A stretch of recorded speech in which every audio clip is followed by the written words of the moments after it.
마을을 뒤덮은 전쟁의 그림자 속에서 클레어의 눈은 거울 속 자신의 모습에 고정되어 있었다.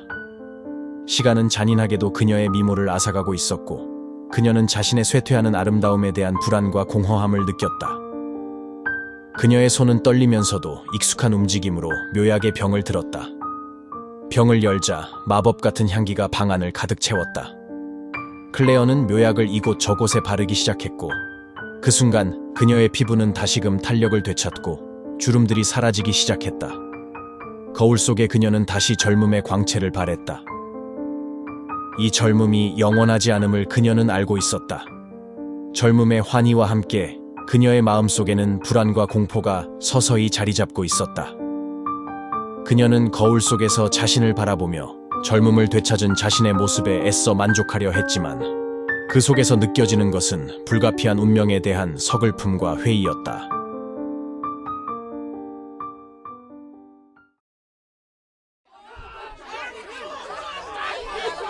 밤에 어둠이 깊어가던 시간, 조용한 마을 위로 바스티안 백작의 병사들이 그림자처럼 쏟아져 내렸다.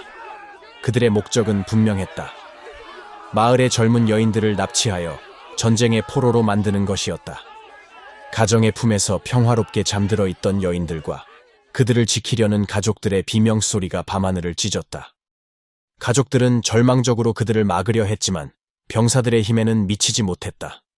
아버지와 남편, 형제들은 병사들에게 끌려가며 저항했지만 결국 무자비하게 짓밟혔다. 그렇게 마을은 비명과 고통의 울음소리로 밤하늘을 가득 채우며 퍼져나갔다. 이러한 혼란 속에서 클레어 또한 비극을 피해 갈 수는 없었다. 밤이 깊어가고 달빛이 희미하게 빛나는 가운데 클레어는 병사들에게 끌려가며 불안과 공포에 휩싸여 있었다. 달빛은 구름 사이로 가끔씩 얼굴을 내비치며 어스름한 빛을 던졌지만 그녀에게는 그 어떤 위안도 되지 못했다. 클레어는 자신의 아름다움이 사라질 것에 대한 걱정으로 몸을 움츠렸다. 묘약의 효과가 언제 사라질지 모른다는 생각에 그녀는 불안함을 감추지 못했다. 그녀는 자신의 얼굴을 만지며 곧 사라져갈 젊음을 애써 부정하려 했다. 시간이 흘러 밤의 어둠은 천천히 물러가기 시작했다. 동쪽 하늘에서는 희미한 빛이 서서히 번져가며 암흑을 밀어냈다. 클레어의 마음은 이 빛과 함께 서서히 답답함과 초조함으로 가득 차올랐다. 새벽의 공기는 조금씩 따스함을 띠기 시작했지만 그녀의 마음은 여전히 차가웠다. 새벽의 첫 빛이 부드럽게 세상을 깨우며 자연은 새로운 생명의 기운으로 서서히 살아나기 시작했다. 햇살은 이슬 맺힌 풀잎 위를 춤추듯 스며들어 그 위에 작은 물방울들을 반짝이게 했다. 새들의 지저귐은 새벽의 고요함을 가르며 생기 넘치는 하루의 시작을 알렸다. 꽃들은 천천히 꽃잎을 열어 화려한 색상을 드러내며 자연의 아름다움을 과시했다. 그러나 이 모든 생명력과 대조적으로 클레어에게 비춘 햇살은 그녀를 점점 시들게 만들었다. 해가 높이 솟을수록 그녀의 얼굴에는 시간의 흔적이 더욱 깊게 패였다. 햇살이 그녀의 피부에 닿을 때마다 주름은 더욱 깊어졌고 피부는 그 윤기를 잃어갔다. 그녀의 눈 아래에는 어둡고 피곤한 그림자로 뒤덮였고 빛나던 머리카락은 힘없이 축 처졌다. 그녀는 마치 가을의 마지막 잎새처럼 서서히 자신의 생명력을 잃어가고 있었다. 수레는 끝없이 이어지는 길을 따라 달렸고 클레어는 자신의 운명을 받아들이며 절망 속에 잠겼다. 그녀의 마음속에는 한때의 영광과 아름다움에 대한 향수가 남아 있었지만 이제 그녀 앞에 놓인 것은 오직 노년의 고독과 공포뿐이었다. 그녀의 파멸은 마을 여인들의 눈앞에서 비극적으로 펼쳐졌고 전쟁의 어둠은 그녀를 영원히 삼켜버렸다.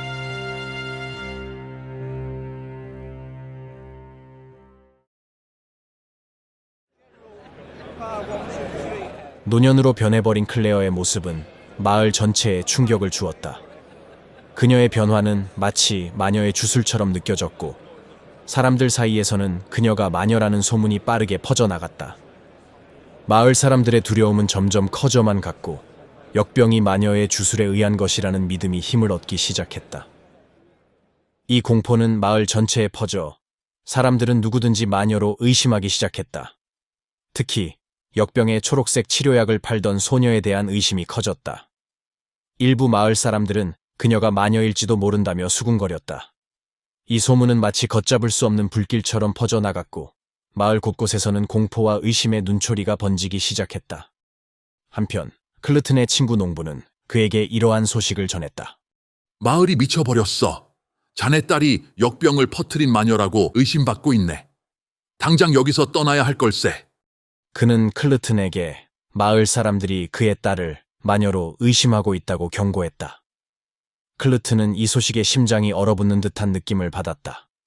그는 자신이 이룩한 모든 것을 뒤로하고 딸과 함께 즉시 마을을 떠날 필요가 있음을 깨달았다.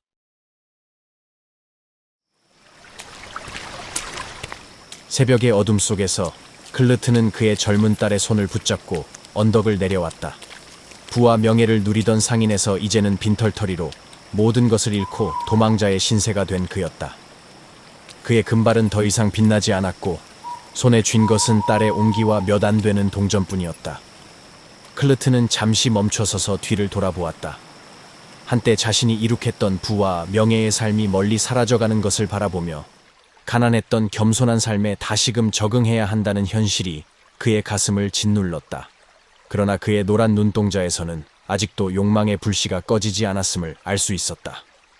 그의 손가락은 떨리며 주머니 속의 금화를 만지작거렸다. 그는 앞으로의 삶이 어떻게 펼쳐질지 알 수 없었지만 다시 한번 불을 일구어내고 싶다는 생각이 끊임없이 솟아올랐다. 그들이 개울을 건너자 흐릿한 새벽빛이 그들의 앞길을 비추었다.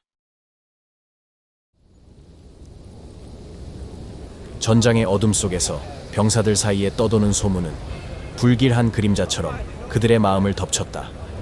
병사들의 대화는 역병의 원인에 대한 의문으로 가득 찼다. 그들의 눈빛은 혼란과 죄책감의 바다에 잠긴 듯했다. 전장의 긴장감이 깊어졌고 공기는 무거워졌다. 갑옷 안에서도 느껴지는 불안의 냉기가 그들의 마음을 얼려버렸다.